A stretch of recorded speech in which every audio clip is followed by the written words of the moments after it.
if there are that many people that think it looks like a Camaro, then Ford design really messed up. All right, ladies and gentlemen, welcome to the MotorBiscuit Minute. This is our first example of this new roundtable discussion about cars we're going to be giving a shot here. So bear with us while we find our footing here. But I'm going to let everybody go around real quick and introduce themselves. We're just going to be basically chatting it up with some MotorBiscuit coworkers about new cars and hitting a topic that's been near and dear to our commenters' hearts lately. So we'll go around. Thom, we want to start with you, and we kind of just, I guess that doesn't make sense. You guys can't see my screen, so you don't know what rotation looks like. You guys just go ahead. I'm Thom. Hi, what's up? I'm Jordan. And I'm Joe.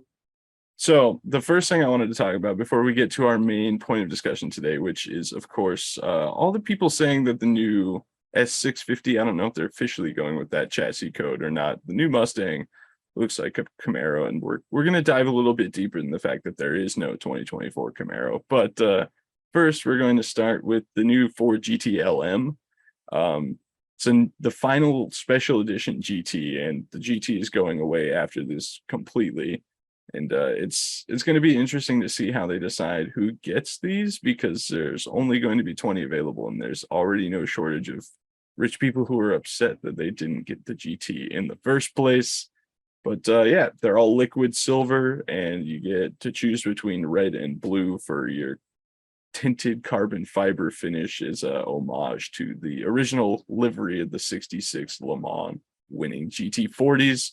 But oh yeah, and it's got a 3D printed titanium exhaust, which is pretty interesting. But figured I'd just get your guys' thoughts on that as a whole. So feel free to speak up and hop in whenever you want. Well, I guess I'll go first, and it's not totally on subject, but I've never understood why Ford has kept them at such a limited production, especially with the prices on the secondary market, what they're going for.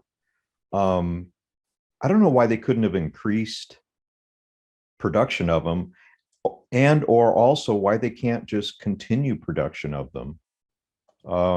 It's such a flagship, iconic vehicle, and everything around it that was kind of built around it. And I know that it's not a new car anymore, but there's still nothing out there that really competes with it. To my opinion, not even the new Corvette, the C8 Corvette.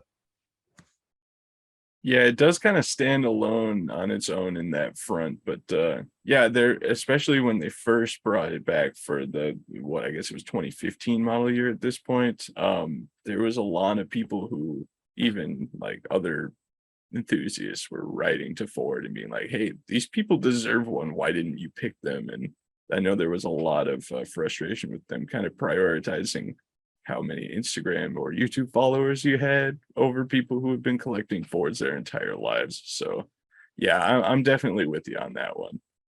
Yeah, and I don't know, I guess they wanted to keep it limited partially to make it a commodity, but again, I still think that with the prices we've seen, they could have produced 3 times as many, and I don't think it would have affected the price. Yeah. Jordan or Joe, any thoughts? I'm wondering, it's going out of production. I'm thinking the whole industry is kind of working toward moving into the EV space, and there are all sorts of new EVs coming out. And I think models like the Ford GT are kind of a dying breed, so to speak. So, there's no way to know whether or not this one might be going out of the way to make room for something else, that's all new, totally EV. Ford is going to show us what they've got with their, a few years down the road, that they're going to, drop something crazy on us in the EV space. Or GT Mach E coming soon. Oh no. No. Yeah, that's all I'm thinking. I'm just wondering what's going to come in the future after this. And that's what's interesting. I'm anticipating not having to wait very long, because 2026 will be the 60th anniversary, correct? or 20. No, I guess it would be 2025 because that was 65 was the first win, I believe. Someone's gonna have to fact check me on that one, but I believe that the second GT, the original 5.4 powered one, was 05, and 15 was the first of the current gen. So probably something that would have been nice to have on deck beforehand. But yeah, it'll be interesting to say the least. But I'd like to say I look forward to seeing one, but I have a feeling they're probably all going to go straight into collections and air-conditioned garages and never touch the road. But speaking of limited edition mid-engine cars, the Audi R8 GT just got announced, which is pretty cool as well. And unfortunately, like we were talking about the EV space, Audi is confirmed that it is the last V10 powered R8 and that the V10 is leaving their lineup entirely, which makes me pretty sad because they sound really, really good. But cool factoids about this car is rear wheel drive, which is, obviously fairly exotic for Audi, but not the first time they've done a rear wheel drive R8, but it's 44 pounds lighter, likely due to not having a center diff or front axles and thereabouts, and has 50 more horsepower than the standard V10 R8. And it's got a crazy adjustable rear torque system, so you can basically decide between 7 levels of how much the traction control is going to interfere with you trying to drive it, which is pretty cool. I feel like if in the wrong hands, they're going to very quickly get put on the most difficult setting and could be bad. There's only 150 of them, so nothing too bad happens, hopefully. But yeah, interested to hear what you guys think about this thing. I just wonder how many people use all that stuff. You know what I mean?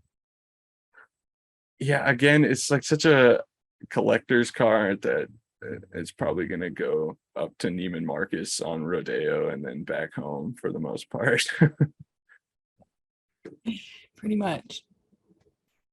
I still think it's a great car, great starter car for people that want to get into a supercar. I mean, Yeah, to me, it's a supercar.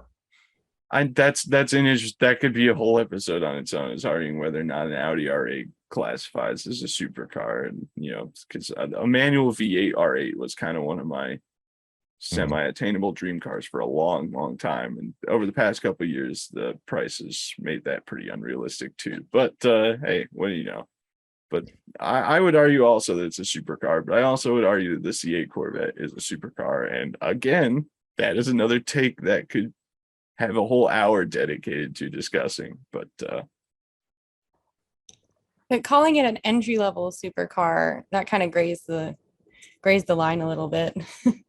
yeah, there you go. Just kind of wash it out a little bit. Like you didn't get a Huracan, but like this is cool too. It was the good effort, son, supercar. But no, they are really, really great. And I don't know if it's just my love for VW and Audi, in my head, the V10 sounds better when it's in an R8, but I just might be making that up. So I decided to shake things up a little bit too on the topic of discussion. Throw a truck your guys' way. The Ram Rebel Heavy Duty 2500. It's off-road Rebel package. The first time it's been offered with a Cummins because it's never been in the 2500 chassis before. So that's pretty nuts. It's got the whole underbelly skid pan and Bilstein suspension and 33-inch tires, and it's ready to, I don't want to say go off jumps because we've seen that go bad in the past, but it's a pretty gnarly off-roader, and to have that combined with some ridiculous Cummins diesel torque is insane. However, one fact I wanted to throw you guys, the 6.4 Hemi option has a higher towing capacity than the Cummins, which was not something I realized until about 5 minutes ago when I was looking up information about this thing.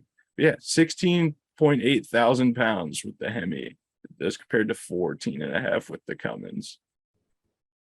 Thoughts? Well, yeah, I can't talk about the driving impressions about it yet at all. But on paper, it's super capable. One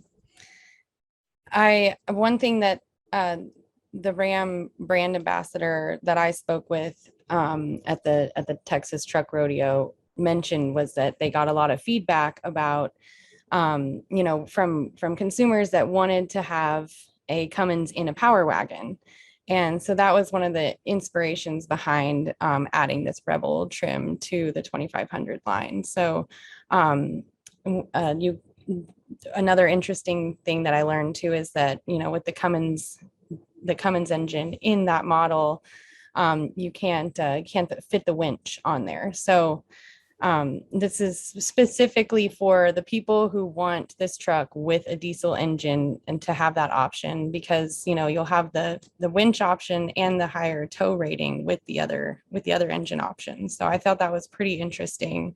But I think that there's going to be a lot of demands, you know, for the Cummins diesel in this. That's going to be like a good tearing point for people ordering that thing, is whether they want diesel or a winch. But Cummins is one of those interesting brands that, like, obviously it's no secret the truck people are very brand dedicated people a lot of the time, but Cummins kind of transcends that. Because I mean, you could have someone that hates Dodge with a fiery passion be like, but the engines are fantastic. Yeah. Well, I don't mean to be provocative or anything, but I think Ram weak sucked out on this for one reason. They don't make the high output Cummins available in the 2500. And I think if they really wanted to have something to really grab people, they should have at least made it available in this 2500, since it's supposed to be the real special deal. So the high output is only available in the 3500. So I wish they would have, you know, moved it down for this special model. Maybe they'll do a TRX, and then Yeah, well, yeah, it would be kind of like a Ram diesel TRX. That would be super gnarly. Yeah. Hopefully they're listening. Yeah. Yeah, I think it's got like 30 or 40 more horsepower or something like that. But it's physically it's the same basic engine. So I think it's a 6.7. So I believe so. I don't know. That's 6.1 maybe, I forget. But anyway, but yeah, why they couldn't do that, I don't know. Yeah, that would be interesting. They have, I mean, there's always the TRX thing though, kind of immediately puts the Hellcat engine in your head, and it's not like the Hellcat engine is short on power for a 2500 chassis. But yeah, I agree, that would be pretty cool if they were going to take that model up another level to put the high output one in there. But yeah. Yeah, I thought it was pretty cool, you know, because one of the things that you kind of sacrifice often with a off-road oriented model is towing power. So I thought, you know, the idea of blending those two together into one model is pretty cool. And it kind of gave me, you know, images of family jumping in the truck and loading their toy hauler and driving out into the middle of nowhere as far as they can go. And once the truck can't go any further, then you pull the toys out and you keep going. So, you know, I think it's a cool idea. Or even, you know, driving really far out into the backcountry with a, you know, you know, trailer home or motorhome, RV trailer, whatever you want to call it, camper. But yeah, it's a cool idea. I think it'll have a very niche audience, niche consumer base, but it makes sense. You're gonna have to put some 33-inch tires on your trailer to get that extra ground clearance. But yeah, that's it's cool. It's pretty cool. I like a good off-road themed truck. So the fact that you can still pull, you know, 14,500 pounds with it is pretty sick. Shall we move on to the meat and potatoes of this? I know Sarah told me, Thom, that you have pretty heated opinions on this, and I do as well. So I'm pretty excited to hear what your thoughts are, because we do get a lot of comments. Our video on the new Mustang coming out did really well, and we had a lot of comments, and for some reason a whole lot of them were talking about how much it looks like the Camaro. And I can't even begin to grasp where that thinking comes from. But if we could throw it straight to Thom, or if anybody else wants to chime in first, I'm excited to hear what you guys think, because right out of the bat, I think they're all insane. I think it's the rear quarter panel area, or like the I guess that last half of it. Yeah, I mean, to me, from the silhouette, it looks like Looks like a Camaro. That's the first thing I thought of. Oh, interesting. So we do have combating thoughts here. Well, yeah, I did a post on it. So, and I kind of did like a design analysis of it and compared the two. Um, it, it's hard to say. I mean, design is, it's one of those things where it hits different people different ways. So on one hand, I would say if there are that many people that think it looks like a Camaro, then Ford design really messed up. Even though I like this new design and I think it's a really attractive car and I think it's going to appeal to a lot of people. And I think Mustang guys are going to love it. But by the fact that I mean, it's like when the Mustang came out in 64 and a half, everybody just universally loved that thing. I mean, old ladies and hot rodders and teachers and doctors and plumbers. I mean, it didn't matter. It just transcend kids. It just kind of transcended everything. That's a good design. I mean, you can poke holes at it, but that's good. So by the fact that there's this question coming up of whether it sort of looks like a Camaro is not good. But in defense of it, uh, to me, it doesn't. It has a Mustang profile. It's definitely got a Mustang front end. And that rear quarter panel that Joe's talking about, that seems to be where people are focusing in on.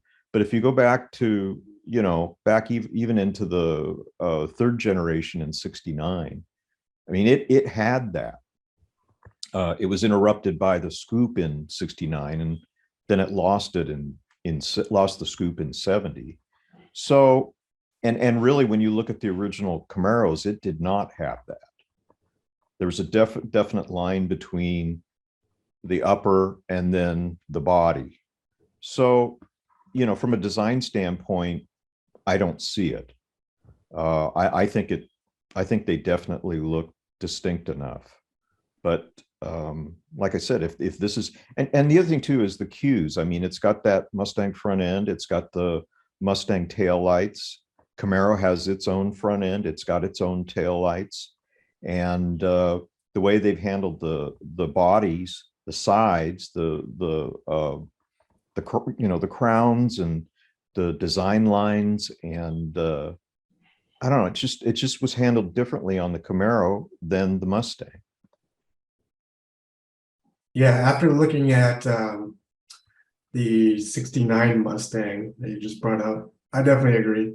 I mean, I think the whole Camaro aspect really goes towards people who don't know, the history and things like that. I mean, you can just kind of look at it as for what it is and go, I went to the familiar, whatever, it was a Camaro. But now, after hearing you talk and seeing the difference, I totally agree. Yeah. Well, look at a 70, because 70 is the same body, but they got rid of that scoop. And so that really shows it better. And the funny thing with the Camaro and the Falcon, or excuse me, the Mustang, were that the Camaro was based on the Chevy 2. They had to use the same chassis and same cowl and windshield.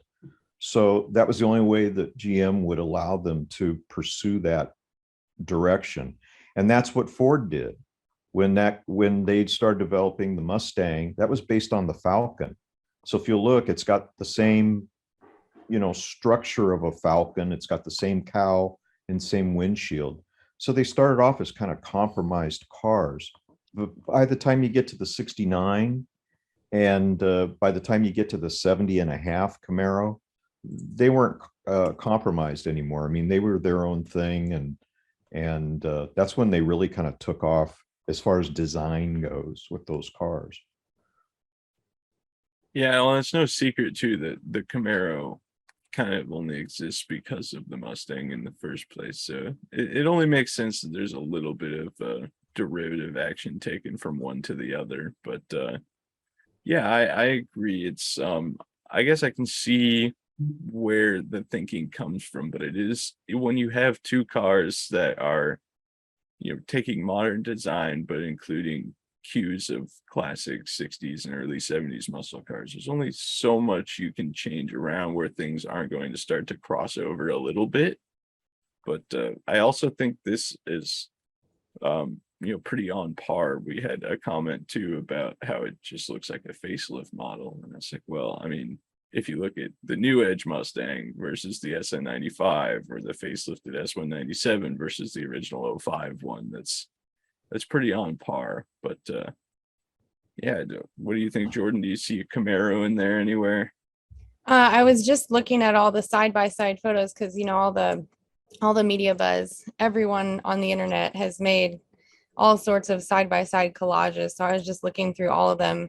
And I can definitely see where people are coming from.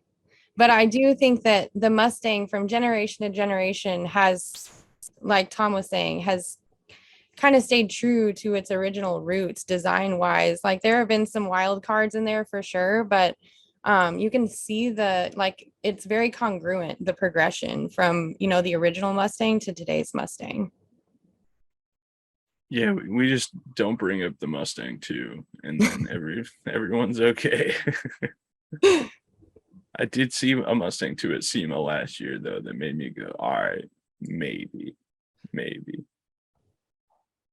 But yeah, I mean, overall though, what do you guys think of the Mustang? Is the new Mustangs? First of all, as a person who drifts and used to drift a Mustang, the drift handle concept is extremely exciting to me. So if Ford happens to be watching and wants to, let me give that a shot, shoot me an email. But yeah, I've been a big fan of the S6 or S550 since it came out. So this is just a little bit modernization, makes it a little bit, sharper and a little bit crankier looking. I like the thing a lot. Yeah, I think it looks really sharp. I think it looks just like a natural evolution of the different generations. It's kind of futuristic like. The interior is pretty awesome too. So yeah, the Fox body emulator on the digital dash, that speaks to me too. It's pretty cool. So anyway, I just wanted to thank you all for being here. This is the first MotorBiscuit Minute. It's done. The only show on the internet with the word minute in the title that's way longer than a minute. I just put that in there because that was the kind of campers I was imagining when I said that, by the way. It wasn't Okay. like a huge airstrip. Oh yeah. Those are super gnarly. I'm gonna have to throw like a picture from this up in there. But yeah, I guess I kind of forgot this exists for a second. It's funny you say airstream because that is like the first thing I pictured. Yeah, that's not necessarily built for off-road adventure. It would be interesting to see one get converted. Definitely. But at any rate, thank you guys for being here. I want to thank you guys for tuning in. If you're still here, champions, don't forget to hit the like button and hit subscribe. And you can check out Thom's article about whether or not the Mustang looks like Camaro and where that idea even comes from. I'll put the link in the description. And for anything and everything automotive you could ever imagine, visit motorbiscuit.com.